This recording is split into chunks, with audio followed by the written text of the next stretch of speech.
Okay, so there are only two reasons that you clicked on this video. One, that you have an argumentative essay to write. Two, you hate making outlines for the essay.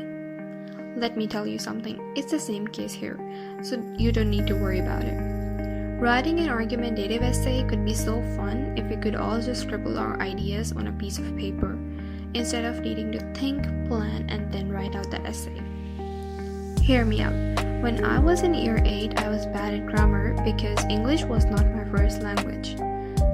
My teacher would always be like that you cannot write an argumentative essay without an outline. But the problem with me was that every time I wrote an outline for my essay and looked back at it to write out my essay, my mind seemed to be filled with more ideas every time it was a new one. So I would end up with outlines again and again instead of an essay. Or else, when writing an outline, I would end up with an essay without a structure. Maybe that's the problem with you, or maybe that is not. Whatever it is, today I will tell you how I wrote argumentative essays without outlines and you could too.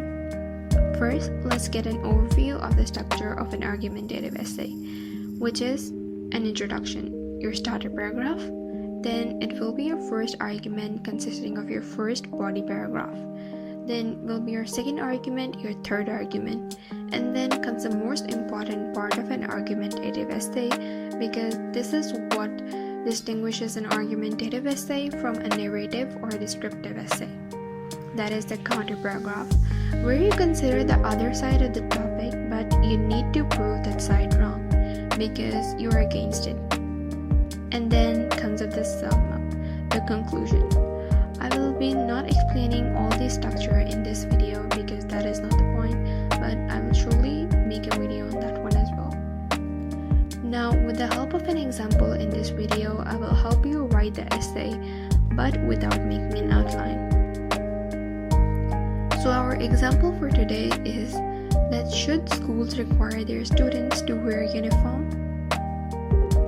Now, instead of the whole outline that what you will write in the introduction, the first or the second paragraph, we will just simplify it. On a piece of paper, just write, should students wear uniform? And then write, should not students wear uniform? Now draw a line in between that and answer why. Why should or should not they wear uniform in both the columns? If you think that uniform promotes equality, as the person from the first class will be wearing the same uniform as the person from middle or the lower class, then your argument goes into that students should wear uniform. And if you think that uniforms are not comfortable for students, your arguments goes into that students should not wear uniform. Repeat this until you run out of arguments for both the columns. Or the least you can do is write 3 arguments for each column, as this will help you in identifying which side you will choose when writing out the essay. Now you need to look at both the sides and decide which side appeals more to you or which side you think you can write more about. If you think you can write more that uniforms should be worn by students, then consider that arguments. Or if you think that students should not wear uniform, then consider those arguments. Or vice versa. Next, after choosing which side you support, you need to choose one argument for your counter paragraph, which will be the opposite what you choose before. If you choose that students should not wear uniform, then you need to go into students should wear uniform column and pick out an argument that you think is more closer or you can write more about.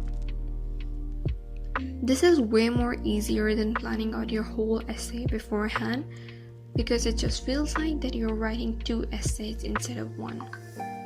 Now all you need to do is start writing, but just before that, in your mind, read out the first line you are going to write for your introduction. If that makes you engaged into the essay, that will help you gain more marks than a boring essay, because if your first line engages the reader, you are more likely to get more marks because the reader is enjoying the essay. And if it's a boring one, the reader would still give you the marks, but it will be not as engaging as it was if your line was engaged. Just doing this simple trick can save you so many marks.